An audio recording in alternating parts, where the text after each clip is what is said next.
Tingginya harga beras masih menjadi penyumbang utama inflasi hingga bulan lalu. Namun harga gabah kering panen di tingkat petani justru makin anjlok. Dalam rangka menjaga stabilitas dan keseimbangan harga gabah, beras baik di tingkat petani, penggilingan, pedagang, serta masyarakat, pemerintah melalui Badan Pangan Nasional menerbitkan regulasi mengenai harga pembelian pemerintah gabah dan beras terbaru. Lantas bagaimana neraca beras nasional dan pergerakan harga beras? Kami akan mengurainya untuk Anda. Ya, kita lihat seperti apa sebenarnya kalau kita bicara mengenai harga beras nih ya.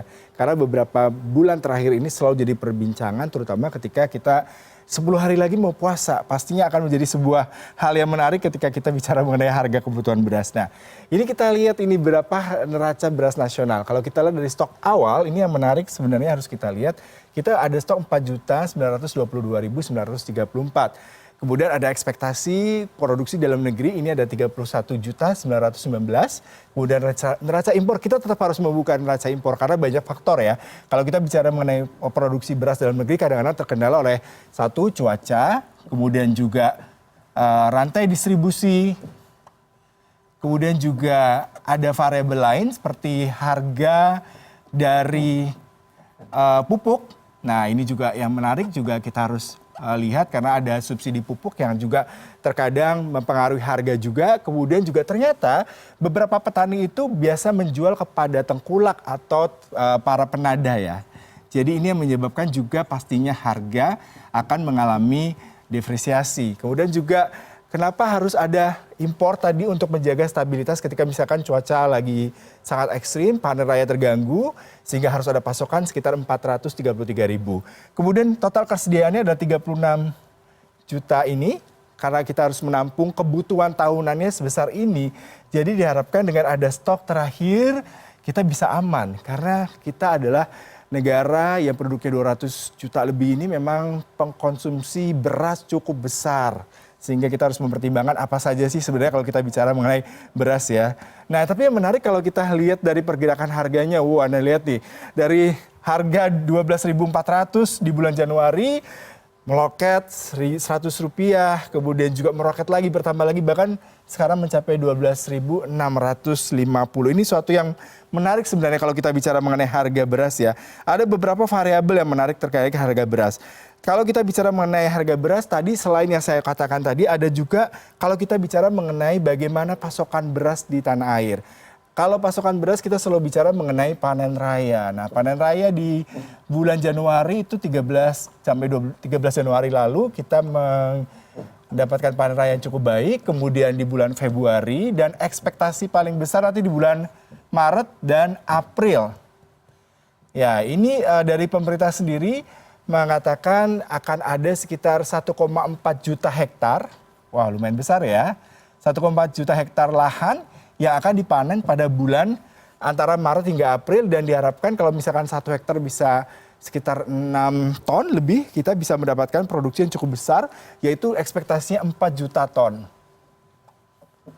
Nah dengan 4 juta ton dengan 1,4 juta hektar lahan ini apakah bisa menurunkan harga beras yang ternyata hingga hari ini mencapai 12.650?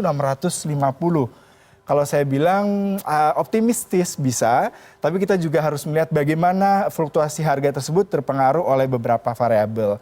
Nah kita lihat ini harga rata-rata di provinsi yang Indonesia kalau kita lihat. Ini ada Banten, DKI Jakarta, Jawa Barat, Jawa Tengah, DKI daerah istimewa Jakarta dan juga Jawa Timur. Nah ini yang menarik adalah kalau kita ngomongin harga beras dikenaikan di bulan Januari itu menyumbang 0,33% dari angka inflasi. Wow gede sekali ya ini angkanya. Karena memang tadi beberapa kota konsumsi beras cukup besar dan juga warga Indonesia masih sangat mayoritinya menggunakan beras sebagai kebutuhan pokok. Kalau kita lihat Jakarta misalkan, di sini penduduknya dengan 5 kabupaten kota madya plus kota-kota penyangga, kemudian juga Jawa Barat, kemudian juga Banten. Sebenarnya lumbung padi Indonesia itu ada di Banten, misalkan di sini kita bisa di Pandeglang. Kemudian di Jawa Barat di Karawang. Dan di Jawa Tengah ini ada di Purwodadi salah satunya.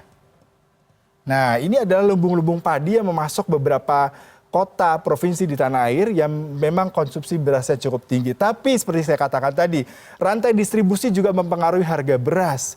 Dengan produksi dari beberapa lumbung padi tadi, didistribusikanlah ke kota-kota ini, rangkai distribusinya kan menggunakan alat transportasi. Apalagi sebelumnya kalau kita bicara tentang BBM naik. Wah, ini berpengaruh juga bagaimana rantai distribusi ini juga mempengaruhi harga daripada beras sendiri. Kemudian kita juga lihat upaya antisipasi. Nah, ini antisipasi menarik sekali kita bicara mengenainya. Karena memang untuk mendapatkan ini SPHP adalah stabilisasi pasokan harga pangan.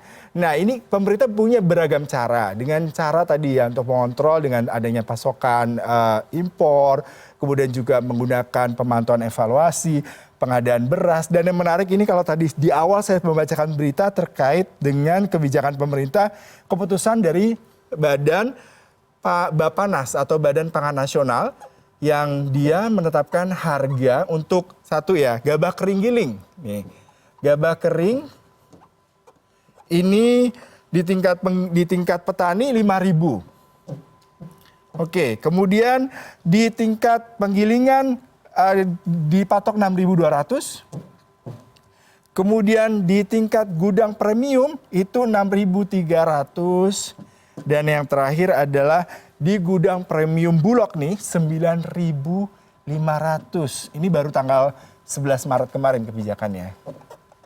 Nah, ini adalah langkah intervensi pemerintah untuk bisa menormalisasi harga beras. Tapi kita lihat nanti di dialog berikutnya apakah dengan keputusan dari pemerintah ini akan membantu para petani, pengusaha penggilingan padi, kemudian juga sektor-sektor ataupun yang lain yang memang dia terafiliasi dengan beras. Kemudian cadangan beras pemerintah.